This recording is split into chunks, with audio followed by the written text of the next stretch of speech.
আসসালামু আলাইকুম। এখন শুনবেন সংবাদ শিরোনাম।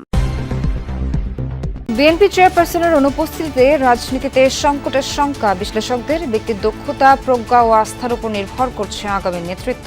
অভিজ্ঞতার সাথে তার যে প্ল্যান সেটার একটা মিশ্রণ যদি উনি যথাযথভাবে ঘটাতে পারেন, তাহলে অপরচুনিটিটাকে উনি সামনের দিকে এগিয়ে নিয়ে যেতে পারবেন। মায়ের কাছ থেকে তো তিনি কিছু শিক্ষা নিয়েছেন, অবশ্যই সেটা তিনি প্রয়োগ করবেন। ছুটির দিনেও সংসদ নির্বাচনের মনোনয়নপত্র যাচাই বাছাই, অসঙ্গতির কারণে মান্না, হামিদুর আজাদ সহ অনেকের প্রার্থিতা বাতিল। 5 জানুয়ারি থেকে আপিলের সুযোগ। তীব্র শীতে বিভিন্ন স্থানে জনজীবন স্থবির, ব্যাহত নৌযান চলাচল, ঘন কুয়াশায় শাহজালাল বিমানবন্দরে ফ্লাইট চলাচল বিঘ্নিত, যাত্রী দর্শনার্থীদের দুর্ভোগ। এলপি গ্যাসের বাজারে নৈরাজ্য, 1250 টাকার সিলিন্ডারের দাম রাখা হচ্ছে 1.5 গুণের বেশি। সিন্ডিকেটের কারসাজিতে কৃত্রিম বলছে ক্যাপ। দাম এরকম উল্টাপাল্টা হচ্ছেই, পরে আনা বন্ধ করে দিলাম, কারণ কাস্টমার বিভিন্ন মন্তব্য করে। দামটা 500 টাকা 550 টাকা মতন বেড়ে গেছে, তো মাসে প্রায় 1000-1100 টাকা বাড়তি খরচ। আসসালামু আলাইকুম। এতক্ষণ শুনছিলেন সংবাদ শিরোনাম, এখন শুনবেন বিস্তারিত। বাংলাদেশের রাজনীতির নেতৃত্বের পালাবদল হয়েছে অনেক, তবে এবারের চিত্রটা একেবারেই ভিন্ন। দল হিসেবে বিএনপির সরকার পরিচালনার অভিজ্ঞতা থাকলেও খালেদা জিয়ার মৃত্যুর পর সরকার প্রধানের অভিজ্ঞতা শূন্য সব দল। বিশ্লেষকদের মতে খালেদা জিয়ার মতো নেতৃত্বের অনুপস্থিতি রাজনীতিতে সংকটের শঙ্কা তৈরি করেছে। আগামীতে যারাই দেশ ও দল পরিচালনায় যুক্ত হবেন তাদের স্মরণে রাখতে হবে বিগত রাজনৈতিক ইতিহাস, মোকাবেলা করতে হবে মানুষের আস্থা অর্জন, ব্যক্তির নেতৃত্ব এবং সুশাসন প্রতিষ্ঠার মতো চ্যালেঞ্জ। অভ্যুত্থান পরবর্তী বাস্তবতায় বাংলাদেশের রাজনীতির সবচেয়ে বড় দল এখন বিএনপি। দলের প্রতিষ্ঠাতা জিয়াউর রহমানের মৃত্যুর পর যে দলের হাল ধরেছিলেন বেগম খালেদা জিয়া, বিরোধী দলে আর সরকারে নেতৃত্ব দেন 4 দশকের বেশি সময়। তার প্রস্থানের পর এই প্রথম সরকার প্রধানের অভিজ্ঞতা শূন্য বিএনপির নেতৃত্ব। 2018 সালে খালেদা জিয়া কারাবন্দী হওয়ার পর থেকে দলের ভারপ্রাপ্ত চেয়ারম্যান তারেক রহমান বিএনপির পূর্ণ নেতৃত্বে। যদিও ছায়া হয়েছিলেন মা খালেদা জিয়া, মায়ের পাশে থেকে রাজনীতির সুসময় ও দুঃসময়ও দেখেছেন তিনি। নেতাকর্মীদের বিশ্বাস, খালেদা জিয়ার আদর্শ নিয়েই দলের হাল ধরবেন বর্তমান ভারপ্রাপ্ত চেয়ারম্যান তারেক রহমান।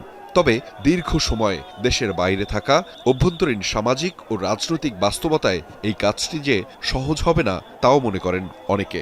এই শূন্যতা আমরা দেশনায়ক তারেক রহমানের মধ্যে আমরা পাবো। শান্তিপূর্ণ দেশ গণতান্ত্রিক প্রতিষ্ঠা করবে, আইনের শাসন প্রতিষ্ঠা করবে। রাজনৈতিক বিশ্লেষকরা অবশ্য মনে করেন এই মুহূর্তে তারেক রহমানের ভূমিকা সবচেয়ে গুরুত্বপূর্ণ। খালেদা জিয়ার অবর্তমানে জিয়া পরিবারের উত্তরাধিকারের প্রতি প্রত্যাশার পারদও বেশি, যা তার রাজনৈতিক কর্মকাণ্ডে বাড়তি চাপই তৈরি করবে। অভিজ্ঞতার সাথে তার যে প্ল্যান সেটার একটা মিশ্রণ যদি উনি যথাযথভাবে ঘটাতে পারেন, তাহলে উনি হচ্ছে গিয়ে এই যেটা বললাম যে প্রত্যাশার চাপটা এবং যে চ্যালেঞ্জটা, সেটাকে উনি সত্যিকার অর্থে ওভারকাম করে অপরচুনিটিটাকে উনি সামনের দিকে এগিয়ে নিয়ে যেতে পারবেন। তার মধ্যে পরিপক্কতা এবং অভিজ্ঞতা দুটো জিনিসেরই সমন্বয় আছে, সবাই দাবি করছেন তাই। তার মা যতদিন জীবিত ছিলেন, মায়ের কাছ থেকে তো তিনি কিছু শিক্ষা নিয়েছেন, অবশ্যই সেটা তিনি প্রয়োগ করবেন আমার ধারণা, এবং তিনিও এটার সাথে আবার নতুন কিছু যুক্ত করবেন। ছুটির দিনেও সারা দেশে হয়েছে ত্রয়োদশ জাতীয় সংসদ নির্বাচনের প্রার্থীদের মনোনয়নপত্র যাচাই বাছাই। এ পর্যন্ত বাতিল হয়েছে বগুড়া 2 আসনে নাগরিক ঐক্যের সভাপতি মাহমুদুর রহমান মান্না এবং কক্সবাজার 2 আসনে জামায়াতের সহকারী সেক্রেটারি জেনারেল হামিদুর রহমান আজাদের প্রার্থিতা, তবে তারা আপিল করতে পারবেন। শুক্রবার সাপ্তাহিক ছুটির দিন রংপুরে জেলা প্রশাসকের সম্মেলন কক্ষে সকাল 10:30 থেকে শুরু হয় মনোনয়নপত্র যাচাই বাছাই। এ সময় এনসিপির সদস্য সচিব ও নেতাকর্মীরা জাতীয় পার্টিকে নির্বাচনে অযোগ্য ঘোষণার দাবি জানান। এতে উভয় পক্ষের মধ্যে বেশ কিছুক্ষণ চলে হট্টগোল। আমরা মৌখিকভাবে আমাদের আপত্তি জানিয়ে রেখেছি, যদি আইনগত জায়গা থেকে এবং লিখিতভাবে আপত্তি জানানোর সুযোগের ব্যাপারে আমাদের কাছে কোনো ধরনের সুযোগ উপস্থিত হয়, আমরা অবশ্যই আমাদের পক্ষ থেকে ফরমালি সে সময়টাতে আপত্তি উত্থাপন করব। এটা নিয়ে আমরা কোনো শঙ্কিত নই। আমরা মাঠে মানুষের ভোট প্রার্থনা করতেছি, ভোট দিয়ে যদি আমাদেরকে নির্বাচিত করে নিয়ে আসে, সেটাই আমাদের হবে সুচিন্তিত বিজয়। যদিও উভয়ের মনোনয়নপত্র বৈধ ঘোষণা করেন রিটার্নিং কর্মকর্তা। 1% ভোটারের স্বাক্ষরে গড়মিল, হোল্ডিং ট্যাক্স ও টেলিফোন বিলের বকেয়া পরিশোধ না করায় রংপুর 3 আসনের 3 জনের প্রার্থিতা বাতিল হয়। বৈধ ঘোষণা করা হয় 7 প্রার্থীর মনোনয়নপত্র। 3 জন প্রার্থীর মনোনয়ন বাতিল হয়েছে এবং 7 জন প্রার্থীর মনোনয়নপত্র বৈধ বলে বিবেচিত হয়েছে। আবারও হোঁচট খেয়েছেন নাগরিক ঐক্যের সভাপতি মাহমুদুর রহমান মান্না। বগুড়া 2 আসনে হলফনামায় স্বাক্ষর ও তারিখে গরমিল থাকায় বাতিল করা হয় তার মনোনয়ন।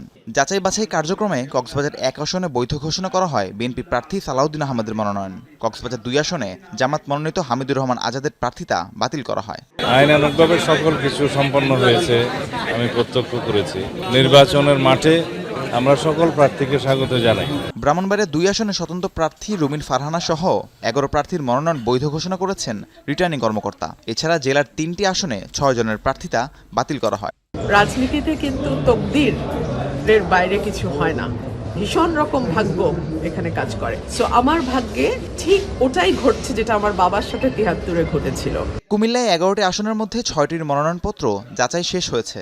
বাকি 5টি আসনের যাচাই বাছাই শনিবার সকালে কুমিল্লা 1 আসনে 12 জনের মধ্যে 5 জনের প্রার্থিতা বাতিল করা হয়। কুমিল্লা 4 আসনে বিএনপি প্রার্থীর বিরুদ্ধে তথ্য গোপনের অভিযোগ তোলেন এনসিপির দক্ষিণাঞ্চলের মুখ্য সংগঠক হাসনাত আব্দুল্লাহ। তীব্র দাপটে পর্যদস্ত সারা দেশ। ঘন কুয়াশা আর হাড় কাঁপানো ঠান্ডায় সর্বত্র বেড়েছে জনদুর্ভোগ, কষ্ট বেড়েছে নিম্ন আয়ের মানুষের।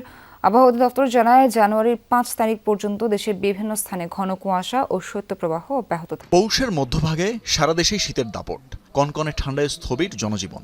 শুক্রবার দেশের সর্বনিম্ন তাপমাত্রা রেকর্ড হয়েছে যশোরে 8 ডিগ্রি সেলসিয়াস। ভোর থেকে ছিল ঘন কুয়াশা। ঠান্ডা যে এত প্রচুর ঠান্ডার জন্য বাড়ির তো বাইরে মন যাইতেছে না। যে পরিমাণ ঠান্ডা তাতে আমরা রাস্তাঘাটে বেরোতে পারছি না, শীত লাগে, ঘুমাতে পারি না, মানে শরীর কাঁপে, অনেক কষ্ট হয়। ঘন কুয়াশার প্রকোপে পথে পথে হেডলাইট জ্বালিয়ে যানবাহন চলতে দেখা যায়। বেলা গড়ালে অনেক জায়গায় সূর্য দেখা মিললেও নেই উত্তাপ। তীব্র শীতে জরুরি প্রয়োজন ছাড়া বের হচ্ছে না মানুষ, বিপাকে খেটে খাওয়া মানুষ। 15 থেকে 20 বছর যাবত আমি ঢাকায় থাকি, তো আসলে এই শীতটা আমি আমার যদি প্রিভিয়াস এক্সপিরিয়েন্স থেকে বলি, আসলে এরকম শীত আমরা আগে এক্সপিরিয়েন্স করি নাই। কুয়াশায় দেখা যায় না, কিছু অন্ধকার হয়ে রয়েছে, রাত্রি পাওয়া যায় না। গত 1 সপ্তাহ ধরে যে শীত পড়ছে, কাম কাজ করা খুব অসুবিধা হইতেছে। কাম কাজ করান জানা, ঘর থেকে বেরোন জানা। গরম কাপড়ের অভাবে কষ্টে দিন কাটছে দরিদ্র ও ছিন্নমূল মানুষের।